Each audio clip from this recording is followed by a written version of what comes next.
A rival NBA executive has proposed a major trade target for the New York Knicks, and we have to break it down. You obviously know who it is through the thumbnail of this video, so let's jump right into it, guys. What's up? Welcome back to Knicks Digest. It's Chris here, and we're going to jump right into things because Sean Devaney of the HeavySports.com was recently talking to a rival NBA executive surrounding a lot of topics with the Knicks, one being their draft situation in a video that I just posted yesterday. And now we have this, as according to a rival NBA executive, he referred to Kevin Durant as a prime candidate to join the New York Knicks. Now, this comes from Sean Devaney via Bleacher Report.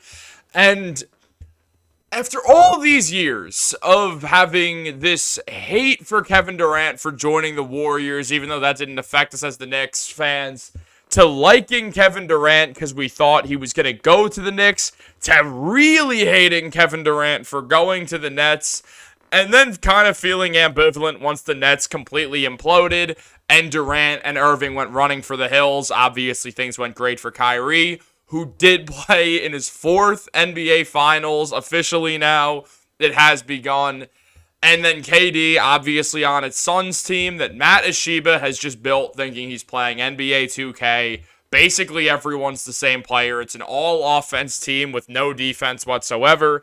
And they paid for that by losing in the first round in a 4-0 sweep that saw Devin Booker and Kevin Durant really try to carry the Suns, but to no avail.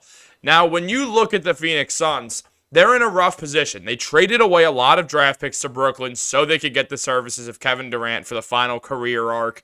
But now it feels like Durant could be on the move again. Now, here's the deal. Bradley Beal is a no-trade clause. They can't move him unless Beal decides that he's okay with being traded to the specific team that they'd agree on a deal with. Now, I don't think any contending team is going to want to pick up Brad Beal's contract, so most likely Beal's not going anywhere. Devin Booker's been adamant about the fact that he just does not want to leave Phoenix. He wants to be someone who stays with the same team his entire NBA career. But he did just finish season 9 of his NBA career. He's made the playoffs, 3 times? He made it, 4 times he's made the NBA playoffs. It took him forever to get in. Obviously, he went to the finals one year, but they did not win. And now Booker's looking to get back there, but the Suns are running low on assets. Durant's not getting younger. Brad Beal is not getting younger or healthier. It feels like Booker is kind of carrying this team at this point. Obviously, KD is still great, but we could see a world where Durant looks at things and decides, you know what, if Book wants to stay here and do his thing, that's fine. I'm going to request a trade and get out of here, which is what Durant does, is the second any sort of problem arises, he runs for the hills. Now, I'd way prefer the Knicks to go for Devin Booker if anything happens with the Suns where they decide to blow it up, but I just can't see Booker requesting a trade until another disappointing season. They still made the finals not that long ago, just 3 years ago in 2021, which time really flies, dude. But, when you look at the Suns, I think they've had enough success, not much, but they've had enough where I think it would take another year of severe disappointment like this season for Devin Booker to decide, hey, I want out, I want to get moved. Now, if the Knicks think they can land Booker, which is realistic considering the whole fact that Leon Rose was Devin Booker's agent and all that, then yeah, maybe they wait a year. But there's a lot of reasons to believe that the Knicks don't want to, considering they have a lot of contracts due, including Jalen Brunson next year. And when you consider that, when you consider Julius being due for an extension, when you consider OG and Hartenstein this summer, when you consider the summer in 2026 of having to bring back DiVincenzo and Josh Hart, things do get a little bit messy. So the Knicks are best off making a trade this offseason. This summer is the best opportunity the Knicks can have for making a trade, acquiring a star player. Things are going to get real difficult for the Knicks financially when it comes to that first apron where you go over the salary cap and you can only make so many moves. So it'll basically hinder them from being able to make a massive trade and acquire a star. And there's also a world where the Knicks could trade Julius Randle. And Fred Katz talked about this and said the Knicks are not trying to trade Randle, but they recognize that their quest for a star could require having to do so. If a suitable target does not pop up this summer, then they could turn their eyes to the 2025 trade deadline, hoping to land one then. Now, obviously, the Knicks do not want to trade Julius Randle, but they understand if they want to land a true second superstar next to Jalen Brunson, then you just might have to do it.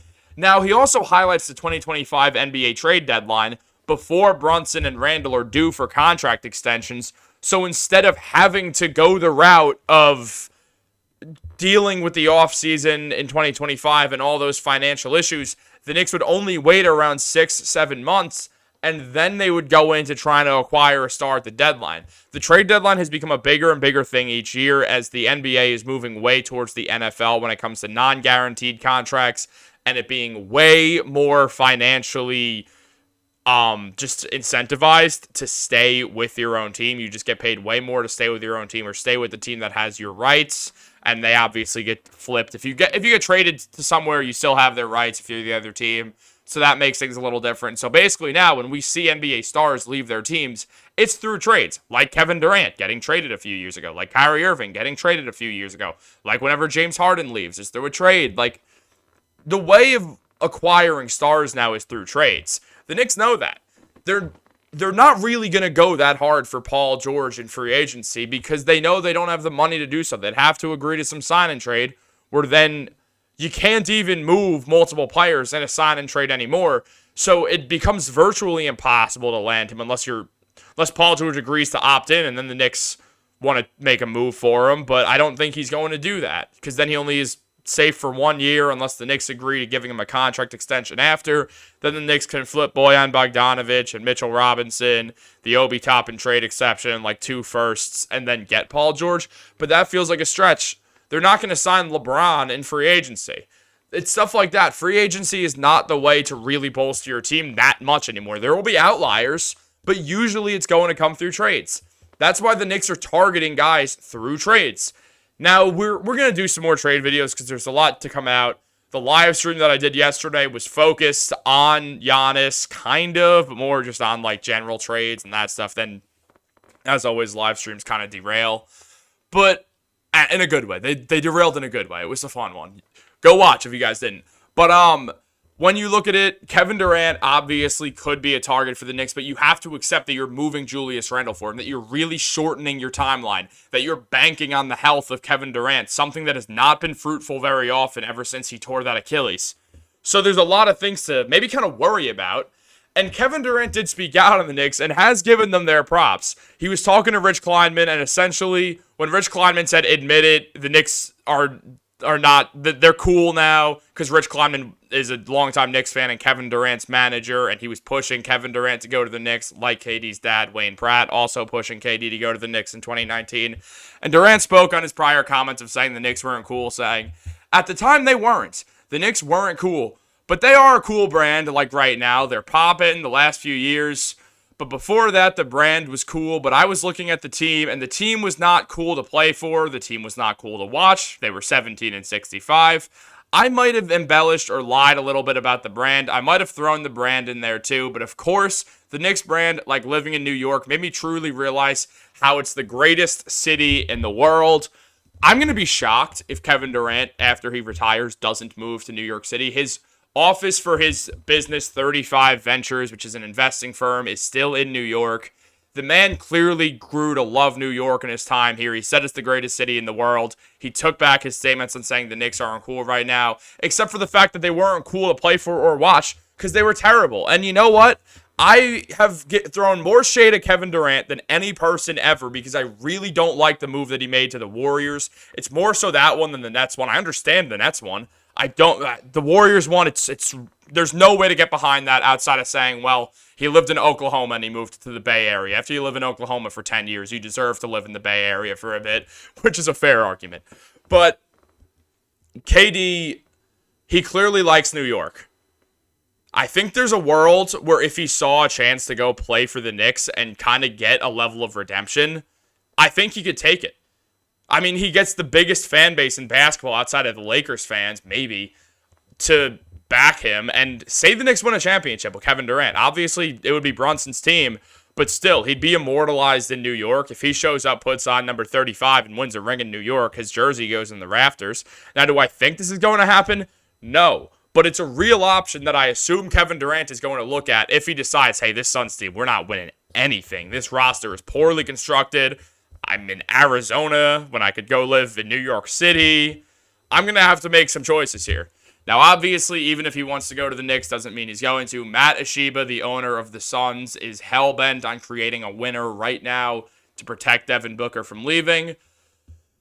But there's a world where Julius fits better on the Suns, and Kevin Durant does fit better on the Knicks than Julius Randle does. I mean, imagine that lineup, that 5 out, let Brunson cook on the inside, kind of have Hartenstein at that high post, getting those floaters in there.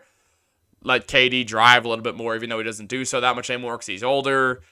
I don't know. It'd be an interesting team. I feel like Kevin Durant at this point on the Knicks would be eerily similar to Aaron Rodgers on the Jets, where it's like, oh yeah, he's still that dude. He's not the best player on the team, and he doesn't need to be. Sauce Gardner's the best player on the Jets, in case you're wondering. Cornerback, excellent defender, unreal player. And then also Quinnen Williams is also better than Aaron Rodgers. This is not Jets Digest, though that's coming in the next few months. But yeah, with Kevin Durant, it's like you get that older guy who's won in the past, who's got an interesting vibe, to say the least, like Aaron Rodgers. It reminds me of Aaron Rodgers to the Jets, where you're banking on this young team with this one veteran to come in and give some stability. If the Knicks think that it could work, I trust Leon Rose. It would kind of be an out-of-character move for this Knicks organization to move Julius Randle, but if they don't want to extend him, to move Julius for KD, that is, if they don't want to extend Julius and they're fine risking it all for Kevin Durant, I trust Leon Rose knows what he's doing. He's earned that from Knicks fans that we can kind of blindly trust the man at this point. He hasn't gone wrong too often outside of the Obi Toppin draft pick, which is really understandable. But also, this video is running long. So I'm just going to real quick show you guys these numbers. I mean, still one of the best players in the NBA. 41% from 3, 52% from the field on 27 points per game with 6.5 rebounds and 5 assists. Still getting over a block per game. 6'11". He's really 7 feet tall. Hits threes like it's nobody's business. 28% of those shots are threes. He's working that mid-range. He still can hit that turnaround jump shot with the best of them. Shooting 46% on corner threes. The Knicks love that opposite or weak side corner three. If Leon wants to do it, I trust him. But guys, let me know what y'all think below. Have a great day. Go Knicks.